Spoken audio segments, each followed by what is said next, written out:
Qarabağ yoxsa Atletik Bilbao? Futbol maçı izləməyə hazırlaşırsınız. Amma futbol maçı izləməzdən öncə bu videonu mütləq izləməlisiniz. Hörmətli abituriyentlər, əgər siz də qısa mətnləri həll etməkdə çətinlik çəkirsinizsə, bu video sizin üçündür. Sualımızı izah etməzdən öncə sizin nəzərinizə çatdırmaq istəyirəm ki, artıq noyabrdan etibarən dinləmə və mətn problemi olan şagirdlər üçün yeni bir qrup yaradılır və biz bu qruplarda dinləmə və anlama, oxuyub anlama, dinləyib anlama, eləcə də yazıb anlama bacarıqlarımızı inkişaf etdirəcəyik. Öncəliklə sualımızı izah etməzdən öncə qısa tekstləri həll edərkən hansı nüanslara diqqət etməlisiniz? Bu texnikalarla tanış olaq. Birinci önəmli məqamımız məktubun kim tərəfindən və kimə yazıldığına diqqət etməkdir. Məsələn, nümunəmizin üzərində baxsaq, məktub Murad tərəfindən yazılıb, Elvinə yazılıb. Ola bilir ki, variantlarda məktubu yazan şəxslə yazılan şəxslərin adı yanlış qeyd oluna bilir. Digər bir məsələmiz, qısa tekstlər işləyərkən zaman bildirən sözlərə xüsusi diqqət etmək lazımdır. Ola bilsin ki, mətndə next week, next month tipli ifadələr istifadə olunmayıb, dəqiq bir vaxt istifadə olunub, amma həmin vaxt növbəti həftəyə tuş gəlmiş ola bilər. Digər bir önəmli məqam isə hadisənin baş verdiyi məkandır. Ola bilsin ki, mətndə verilən məkanla variantda verilən məkan arasında fərq vardır.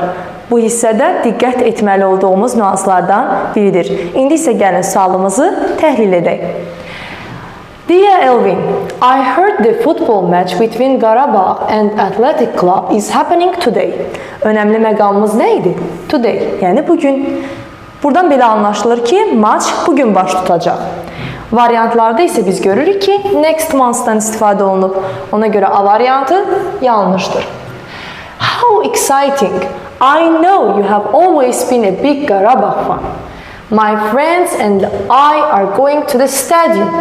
Stadiona gedirlər. Demək ki, evdə izləmirlər maçı. After school to watch the game and cheer for our team. If you would like, I can get you a ticket too. Let me know soon because the seats are almost sold out.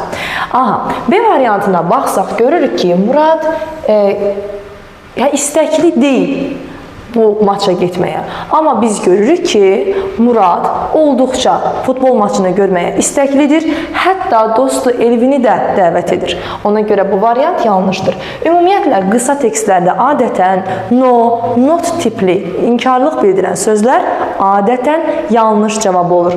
Növbəti variantımıza keçid alaq.